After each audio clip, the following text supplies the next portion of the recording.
Hello motherfuckers, welcome back to my motherfucker channel. Okay, today we're going to be reviewing Lana Del Rey's Norman fucking Rockwell album. So last week we did Lust for Life, the week before that was Honeymoon, and the week before that was Ultraviolence. We're in our Lana Del Rey era, okay? So make sure you guys like and subscribe so you can keep coming back, because next week we're going to the next album and so on and so forth until we're finished. Gig. So make sure you guys like and subscribe and comment down below, what is your favorite Lana Del Rey album? Like overall, what is your favorite album? I want to know. But before I do start, I want to say I've heard this album on my in my own time. When it first dropped, actually, I wasn't really filming reactions back then, so I didn't really react to it because this is one of my favorite albums of all time. So I have to make a video for it. Plus, we're in the middle of the Lana era. I'm in Lana's era, okay? So I'm not trying to miss no projects, because I want to put all these videos into one video and, you know, like, all my Lana albums into one video, reacting to every single Lana Del Rey album in order. So I have to put this in there, you know, I can't skip just because I heard. But I am just going to be reviewing this album today. So, yeah. But, let's go.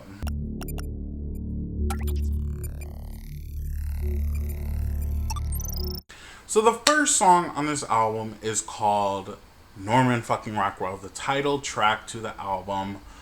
We're gagging, plus the intro. And now this song had some solid, beautiful, like, earth-binding vocals that just really gagged me, okay? I love Lana's vocals, and I always say that I love them, but this right here, already the intro was giving me the past albums, but it was also giving me that change that she had in Lust for Life.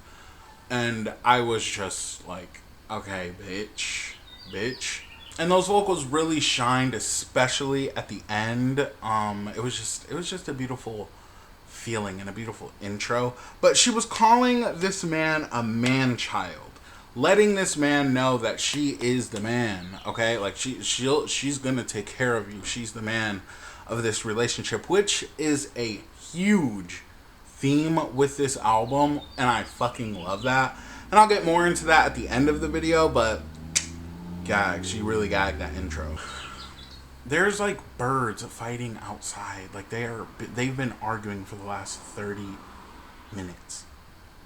And when I don't speak, neither do they. It's so fucking weird. So yeah, it was a good intro, but I don't think it was her best. Very solid though, and a very solid start to this album. Okay, but this next song, which is Mariana's Apartment Complex, bitch.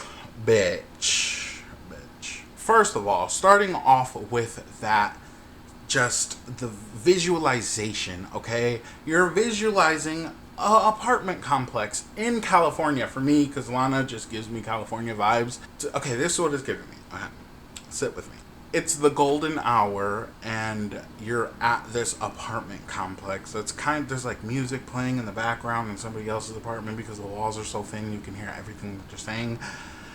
And you and your love are just in there, okay? That's just what it was giving me personally, so I'm just gonna throw that out there. In this song, she says, "You lose your way, just take my hand. I'm your man," okay? Going back to the intro, saying that she is the dominant in the relationship, that's just what it's giving me. But not only that about our relationship, it's just being the adult in your group, okay? She wants you to be comfortable around her, a shoulder to cry on. Just take my hand. If you're losing your way, just take my fucking hand. I love that sentiment so fucking much. And once again, a theme throughout this album, and love it. I love it. The melodies were fucking beautiful. Everything about that song to me was beautiful, and that's one of my favorites from this album. I have a lot of favorites, okay?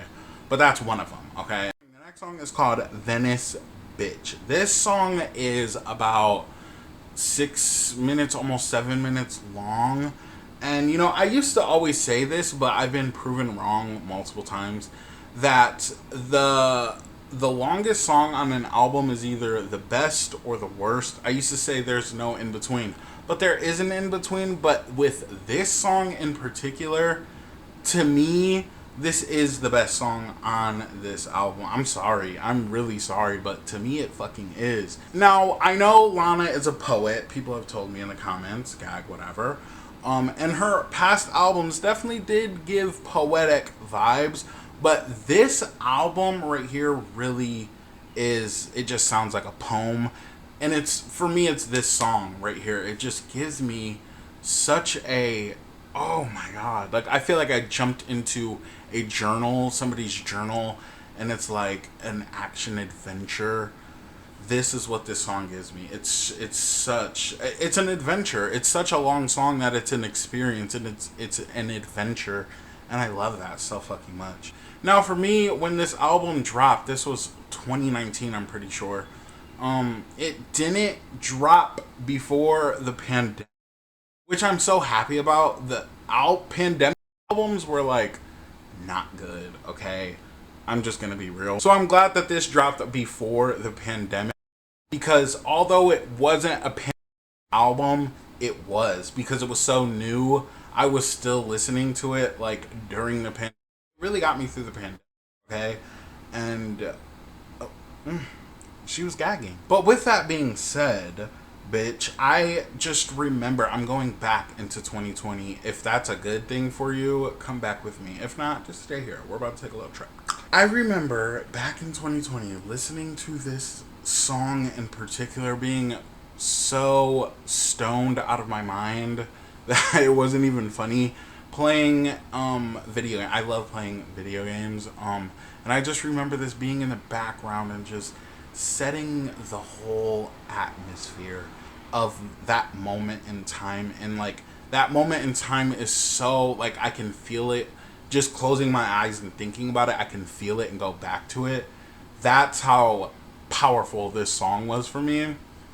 It really fucking gagged me. Not only did it set the atmosphere for wherever I was listening to it at, you know, back in the day, back in 2020, but it also sets the atmosphere for this album, you know, because I feel like although this is only the third song, it feels like a, you know, when you're playing like a racing game and there's a checkpoint, it feels like a checkpoint in the album to really gauge you. And once again, it really set the tone for where the fuck we were about to go, because bitch, oh my god, it just gets better. It does. I do think this is the best song, but you know, there is also a plethora of other songs that I think are just great.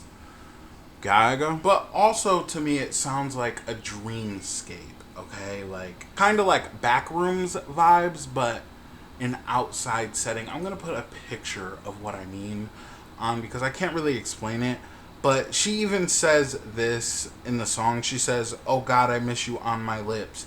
It's me, your little Venice bitch." Now, to me, that sounds like you're trying to get somebody's attention. Like, this is how I'm going to explain it. If this doesn't make sense, I'm so sorry.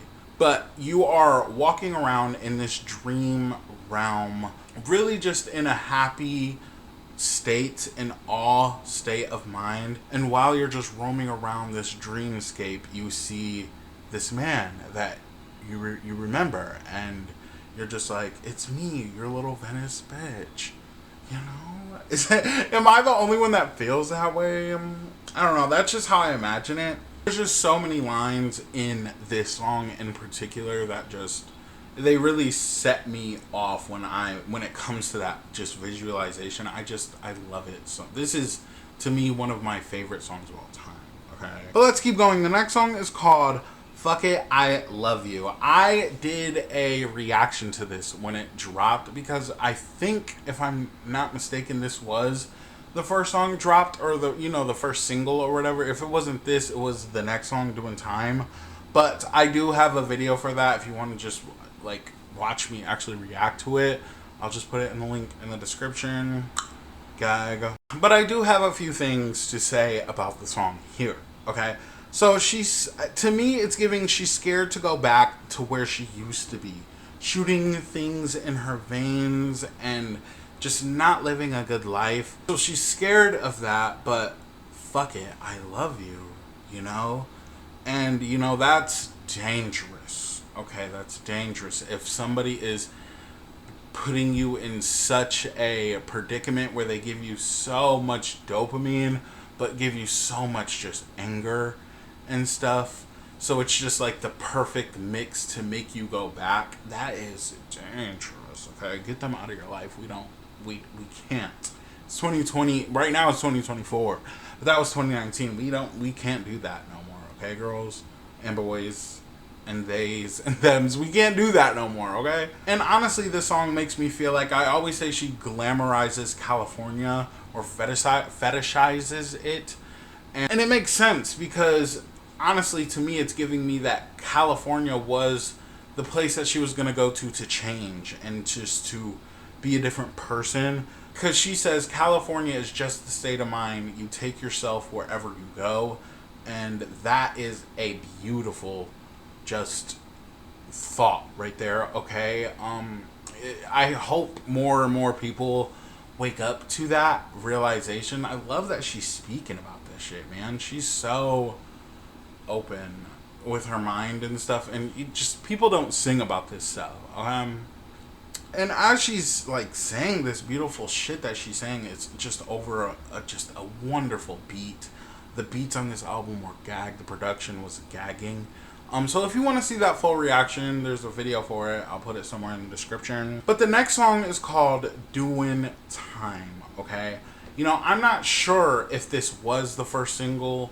Maybe it wasn't. I don't know. But it definitely felt like it, okay? This album was dropped on August 30th, 2019. So this would have been a perfect lead single for that. But I don't know if it's Fuck It, I Love You or this. But either way, bitch, this would have been the perfect lead single for this album because it really captures the atmosphere of the album. Not to mention the atmosphere of what was going on in our world, which was summer, okay? It's a very summery, poppy feeling, but also it's that Lana Del Rey magic that it has over it. It was such a good song.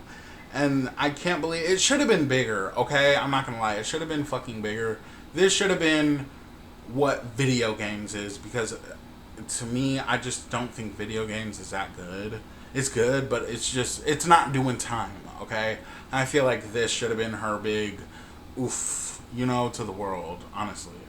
But it also gives me the feeling, like, speaking of what I just said, that it's better than a lot of her, like, hits. I feel like she was trying to outdo Summertime Sadness, because that's like one of the biggest Lana Del Rey songs of all time, and it's a summer vibe, summer fucking song. So that's just what it was giving me. And to me, this is better than that song. It's better than a lot of her bigger songs. I think it's a bop. I really do. Gotta go. She says, evil. I've come to tell you that she's evil. Most definitely. Evil, ornery, scandalous, and evil, most definitely. The tension, it's getting hotter. I'd like to hold her head underwater. Okay, well, I think, to me, what this was giving was she was talking about herself. Okay, but it's just beautiful. Okay, I love a concept like that. And the video for that song was also just a gag. I don't understand how it wasn't a huge hit, okay? It was a gag. But let's keep going. The next song is called Love Song. And let's be real. If you're going to name a song Love Song, it better be that, okay?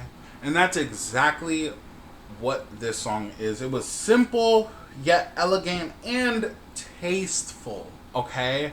There's a lot of love songs that are just, yeah, I fucking love you, or yes, I love you, bitch. Yeah, I love. You know, there's just like it's a genre of, okay, I really should.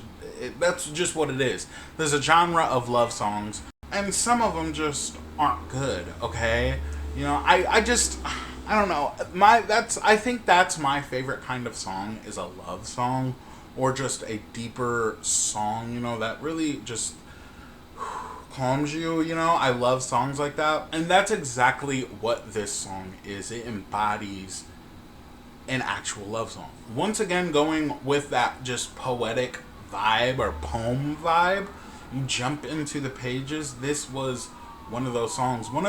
It was very personal, but I love this song. I don't know what it is. This is one of my favorite songs that I was talking about at the beginning. I have a bunch of them, and this is just, it's from day one. This has been one of my favorite songs on the album, because she says the taste, the touch, the way we love, it all comes down to make the sound of our love song. What? Do you even think about this stuff when you're listening to this music, you guys? Like, seriously. Everything about this person that you guys do together, it's the sound of your love song. Bitch, that it's more than a love song to me. This song just eats my heart up. Oh God, she gagged. But she says that, and then she repeats it, okay? And that's what's really giving me that poetic vibe. I can just imagine her on stage reading a poem, and it's saying that. That's just what it's giving me. Okay, the next song is called Cinnamon Girl. This is one of the songs that I was talking about. One of my favorite songs on this album. But for a long time, I thought that was the best song on that album. And I thought it was her best song overall. Even over Venice Bitch. But, you know, I've come to the conclusion that it's just a banger, okay? It really is just a fucking banger. And it's very Art Deco. And that's what I'm saying when it comes to, like, pop. Like, she drops the bass and it, like, it's like a magical experience. I love it so much. That's one of my favorite genres from Lana. The chorus is easily top 3 in her entire catalog. Her whole discography, easily top 3. It just, because she says, there's things I want to say to you, but I'll just let you live. Like, if you hold me without hurting me, you'll be the first who ever did. There's things I want to talk about, but it's better not to give. But if you hold me without hurting me, you'll be the first who ever did. This is so, like, oh, how can you not be obsessed with this song? Because not only does the production side, it sounds amazing, like really good on the ears, but she's speaking in these lyrics, and it's everything. Oh my God. But she says in the song, I have kerosene in my hands or whatever, and she could explode at any moment in time, but she's just gonna let you live. You know, it goes back to that. This is gonna be a good day for us, okay? I'm choosing not to blow up, okay? Love that, okay? Because that's a thing. People have just so much built inside of them that one day, when they explode, it's gonna be messy. But also, she's choosing not to do it, okay? So I love that, okay?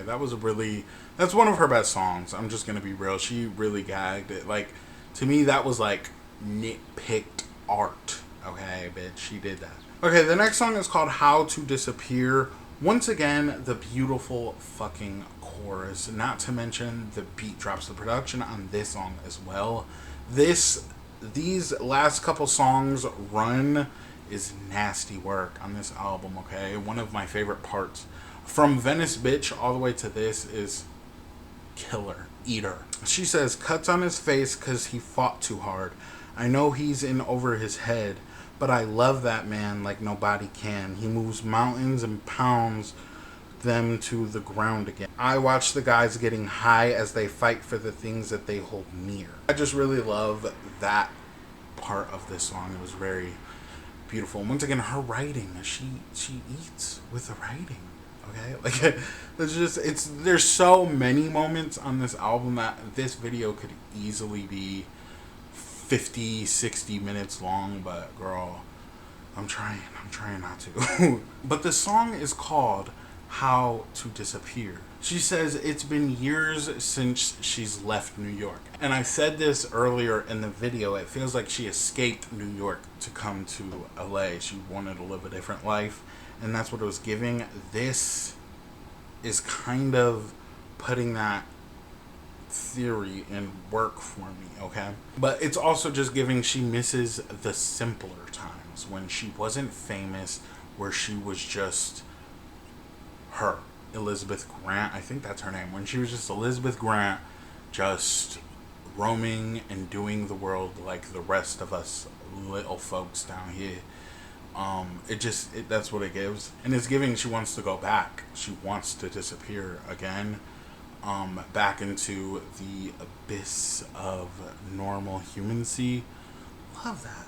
I love when singers sing about that because it just, they're trying to make themselves relatable, but at the end of the day, they are just humans, okay? And it's probably a lot being a fucking multi-millionaire icon pop artist, but it takes a toll, and you probably do miss and want to go back to that old life, and you just want to disappear sometimes. So I love this song. Not only was the chorus and the beat itself fucking banger. This is one of my favorite songs on the album. It was also just really beautifully delivered with the lyrics and shit. Okay, the next song is called California. This is, once again, going back to what I was saying, she escaped New York to come to California for a different, better life. But it's giving longing or pleading for somebody to come back to California that you fell in love with and they moved away. They don't like the California scene or the LA scene or whatever. But she just wants to show them, let's dance and be happy. And you can be yourself in California, okay? You don't have to be this big, over-the-top personality when you're with her. Just be your fucking self. And I love that, okay? And in the song, she was speaking about a party, the party's lit. And I want to be at that party so fucking bad. Once again, with the visualizations, I feel like we're at this house in the middle of nowhere, and it's not that big either. It's giving me like middle class house. It's just a nice neighborhood, and like for some reason it's giving me this like filter. I don't know what this filter is, but it's I'm like gagged. I'm so gagged by this song. Once again, from Venice Bitch to this song, okay, is where it was just yes. But let's keep going. The next song is called Next Best American Record. The beat of this song, okay, really captures the atmosphere and sets more of the atmosphere down while listening to it. The melody of this song as well is just 10 out of 10. But that you don't even know where the beat is going to take you because you think it's going to peak and then it out peaks itself, and it's a roller coaster of a song. And I love that so much, not to mention the lyrics. We were so obsessed with writing the best next American record. To me, that's giving a take on a love song, okay? A lot of these songs on this album were kind of love songs, but it was an interesting just switch up. I like it. Okay, the next song is called The Greatest. This song just starts off with what I was saying about longing and, just missing something. Because also going along with that theme of longing, this album also gives fear of missing out, FOMO vibes. That's what it's kind of giving me. Like almost nostalgic, okay? Facing the greatest loss of them all. To me, that gives what I've been saying, her career versus the person she was before the career, just being able to be yourself, without judgment. The melodies and the vocals on this song, to me, this was like, gag, okay? This is, once again, one of those great songs that I was talking about that I just am obsessed with. So, from Venice Bitch to The Greatest was peak for me, okay? I was obsessed with the middle part of this album. Bitch, you ate that. But the next song is called Bartender. Okay, I just want to start off with these lyrics real quick. She says, "But sometimes girls just want to have fun. The poetry inside of me is warm like a gun." Girl. Comparing the warmth that poetry gives you to a warm gun, very Beatles coded, okay? Because they have a song that's called like Happiness is a Warm Gun. I think that's what it's called. And that's what it's giving me. That's strange. So it's giving me that she was writing this album. This is just how I feel. She was writing this album, and she was putting out so much, okay, that it felt like a just fired off gun, okay? It was still warm. And she's still just going, okay? Writing down this shit, and it's just, oh my god, it's beautiful. It's a very sweet and soft spoken song, and just also giving me that questioning or regretting her career vibe. And if I could picture anything for this song, it would be that she bought this car that she bought last night, you know, real quick, and truck, okay? And she is traveling to go somewhere, to disappear, okay? Questioning, having these questions in her head and shit. And she stops at a bar and speaks to the bartender and just gives the bartender her dilemma. Okay, you know, if that could be, if I could make a video for that, that's exactly what it would be. It's a beautiful song, okay? But if I'm being real, it's my least favorite from this album. Not gonna lie. But let's keep going. The next song is called Happiness is a Butterfly. Okay. Now, back on, I think it was Ultraviolence. I think she has a song called Is This Happiness? And it was so fucking sad, okay? But this song is called Happiness is a Butterfly. Meaning, to me, giving that she found what happiness is. You know, happiness is not an actual butterfly. It's more of an expression of sorts. The butterfly stands for just the fleeting moments that you really cherish, that you just don't care. You're not giving a fuck about what's going on out here, just where your mind is in one track forward. I love that, and how she expresses what happiness is to her. She's so numb, though, that she doesn't give a fuck if she's dancing with a serial killer, is what they say, or whatever. She just doesn't give a fuck. She's so over it. She just doesn't give a fuck. She just wants to dance, and that's calling back to so many of her songs, from her catalog. She just wants to dance, and dancing to her is fun. Dancing to her is the fleeting moments that she's longing for and searching for. I love it so much. But she says, lose myself in the music, baby. Every day is a lullaby. Try to catch it like lightning. I sing it into my music. I'm crazy. Now, to me, that doesn't give crazy, okay? I've been saying I love when, especially Lana, you know, she takes that depression that she has, the sadness that she feels, and puts it into art, makes beautiful music out of it, and I don't think that makes her crazy. But lose myself in the music, baby, like I was saying, those fleeting moments where you don't care what's going on around you, losing herself in the music. Music and dancing make her happy. Okay, now the last song on this album is called Hope is a Dangerous Thing for a Woman Like Me to Have. And I'm going to be so real. This is one of the saddest songs I've ever heard. Top 5, easily. It just, the atmosphere alone of this song just makes you, oh, it's just so sad. But it's also very relatable. I have another story, okay? Surprise. So, this album, like I said, it came out in 2019. And me and my cousin is a huge Lana Del Rey stan, okay? He's the person that showed me a bunch of the songs that I've already heard. And my sister is also a huge Lana Del Rey stan. We were getting turned, okay? Like, drunk as shit, okay? And it was just one of those days, bitch. And they played this song. We were all three singing it from the top of our lungs because it's such a good song. Even though it's so sad, it's just such a good song.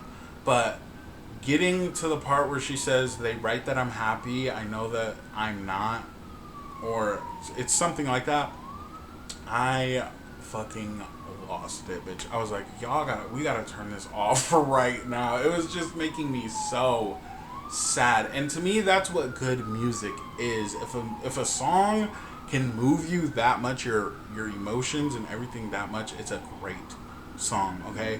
So, although it is sad, I don't want that to be looked at as like a bad thing.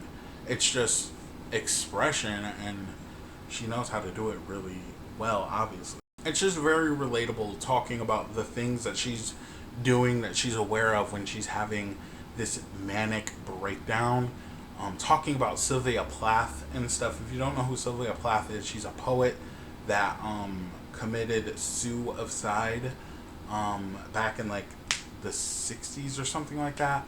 So it's a very forward song if you're like knowledged in just the culture of poetry or whatever. So it's just a very sad song, you know.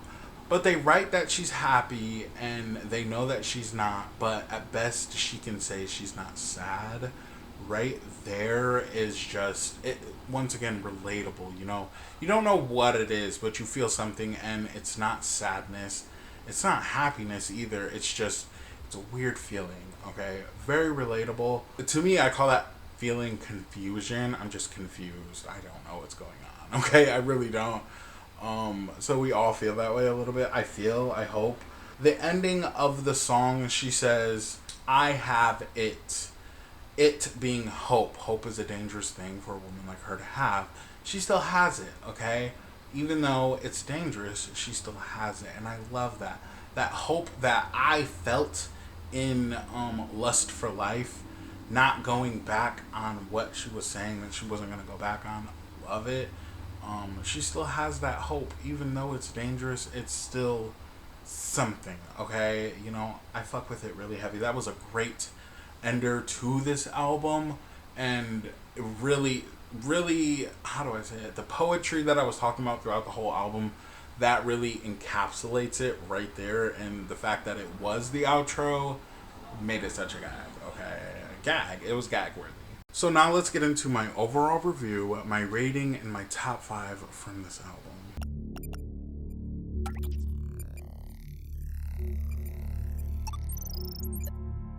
Now, I get my ratings from these 5 categories on an album: vocals, production, consistency, writing, and album cover itself. The vocals on this album, they weren't her best, okay?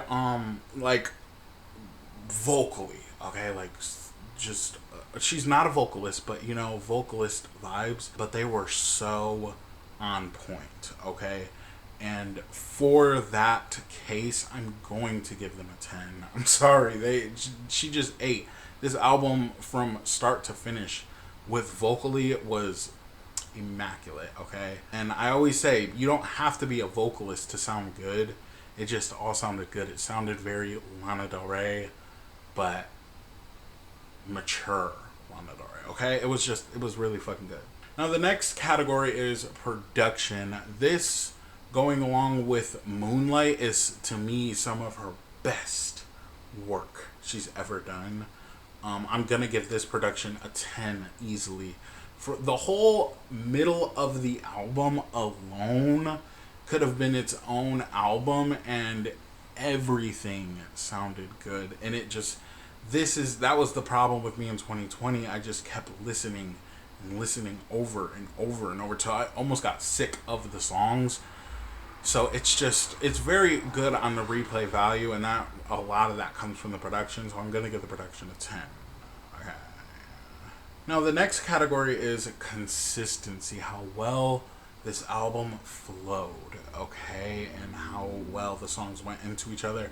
Perfect. It was perfect to me. I have nothing bad to say. I think it was perfectly placed. Everything about it, the song going into each song was perfect. Easily a 10. Easily. I couldn't even give it less than a 9.9. Okay? Like, it was a 10. But the next category is writing, okay? This writing was a huge step up from Lust for Life. I said Lust for Life was really good with the growth and stuff, but this felt like that growth times 10. It's like her albums just keep getting better and better, okay?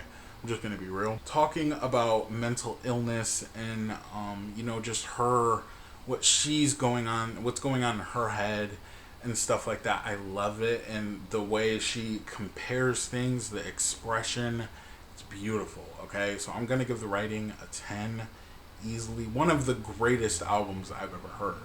I'm gonna be real. Okay, now the final category is the album cover. Okay, this album cover, for a long time, I was just so put off by it. I didn't really like it that much. But as I continued to react and listen to new and music and albums and shit, the atmosphere of the album cover needs to match the album. Okay, it just has to. That's exactly what this does. Okay, and it took me a while to realize that. First of all, just the colors. Okay, being on the coast of California and the norm NFR and the LDR on that font is just beautiful, and it's different from her other album covers. Okay, this is one of her best album covers. I'm gonna be real, and I'm gonna give this album cover a 10 easily. But it just really sets the tone for what you're about to get in this album. Like, this picture right here could match so many songs. Venice Bitch for one, The Next Best American Record, How to Disappear, California. It just fits the album so perfectly. So 10. Now if you add up each category I just named and divide it by 5, you get a total score of 10. It's a 10. It's easily a 10 out of 10. This album is just a grace of beauty, you know, and honestly she was talking about throughout the album about her. To me, what it was giving was the career and just wanting to go back. You know, if this was her last album, it would have been sick. Okay, it would have been a sick run in the music industry. I wouldn't have been mad, you know. It was a perfect way to end a career, but she didn't, you know. And thank God she didn't, because she just makes such good music. But yeah, 10. It's a 10. It is. My top 5 from Norman fucking Rockwell by Lana Del Rey is Love Song, Cinnamon Girl, How to Disappear, California, and Venice Bitch. These are the 5 songs that stood out to me, and I would love to know the 5 songs that stood out to you. I don't think that this song or this album has a bad song, so there's no bad top 5. So if you just want to rank the songs, do it. I think that this was a perfect album, and every artist should have an album like this that is going to be remembered for decades, if not centuries. Okay, this was a great album. So make sure you guys come back next week, because we are going to be reacting to Blue Banisters by Lana. Gag, can't wait for that. If we're going in order of things, next week is technically supposed to be Chemtrails Over the Country Club, but I reacted to that album back in, what was it, 2020? It was something like that. So go and watch that. It'll be in the link somewhere in the description or whatever. But I guess that's it. Make sure you guys like and subscribe. Let me know your guys' thoughts, everything you have to say about this album, how you feel, and whatnot. But I guess that's it. Make sure you guys like and subscribe. Bye, motherfuckers.